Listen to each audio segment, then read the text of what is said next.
Long ago, in a kingdom walled by mountains, two princesses were born into a court defined by noise.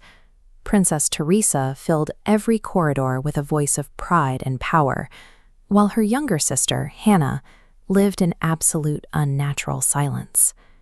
Teresa's constant talking dominated every room, masking the growing problems of the kingdom, the starvation in the streets, and the rot within the palace, behind a wall of performative authority. Because Hannah couldn't speak, she learned to listen to the things others ignored. She felt the vibrations of the earth and began to decode the subtle languages of the trees and rivers. While the court focused on who could speak the loudest, Hannah discovered that true perception requires the ability to be still. Her silence allowed her to hear a specific, uncomfortable sigh for help coming from the deep woods, a sound that was lost on everyone else.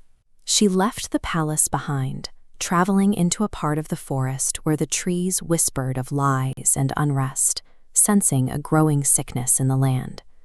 Deep in the forest, she found the root keeper, a mythical protector of the kingdom. When Hannah touched its bark, the ancient tree lit up, responding to her presence. The tree left a glowing lantern imprint on her palm and gave her 3 leaves, one red, one green, and one blue. These leaves were meant to reveal the hidden sins of the palace, the pride, greed, and fear that were hollowing out the kingdom's foundations. Hannah's long enforced silence had prepared her for this moment, giving her the focus needed to carry the tree's magic back to the palace. Hannah returned to the royal council chambers, using the glowing lantern on her palm to track the first hidden sin, pride. She found Sir Lancelot, a leader who was pushing the kingdom toward an unnecessary war just to prove his own military supremacy. When Hannah released the red leaf, Lancelot lost the ability to hide his motives.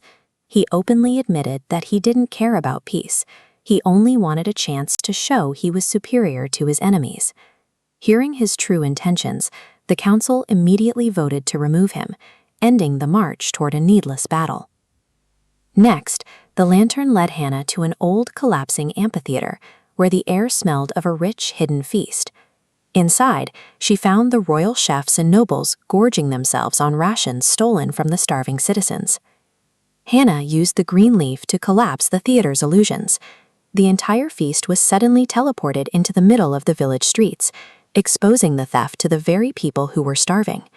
By forcing these actions into the light, Hannah made it impossible for the court to keep pretending that everything was fine. The queen was horrified to see the corruption that had flourished during her reign, but Hannah's lantern indicated one final sin remained. This wasn't a sin of action, but a sin of silence, the fear that lived within the council itself. The blue leaf revealed that the advisors knew everything, but were too afraid of the queen's temper to speak up and stop it. This shows the cost of that fear. When a ruler punishes honesty, the advisors stop providing the truth. That silence creates a gap where corruption can grow, hidden from the person at the top. The kingdom had nearly collapsed because the people responsible for its safety were more worried about their own ranks than their duty. With the palace's secrets exposed, the royal court followed Hannah back to the rootkeeper tree in the forest. For the first time in her life, Teresa stopped talking. In that stillness, she finally heard what her sister had heard all along, the voice of the wind and the needs of the land. Realizing that Hannah had seen the truth when everyone else was blind, the king and queen offered her the crown, believing she was the only one fit to lead. Hannah refused the throne. Instead, she chose to guide Teresa, ensuring that the new reign would be built on honesty rather than noise. Hannah remained the kingdom's silent guardian, watching from the shadows to ensure that the voices of the people would always be heard. The kingdom found its balance when it learned that power requires both a voice to lead and the silence to listen.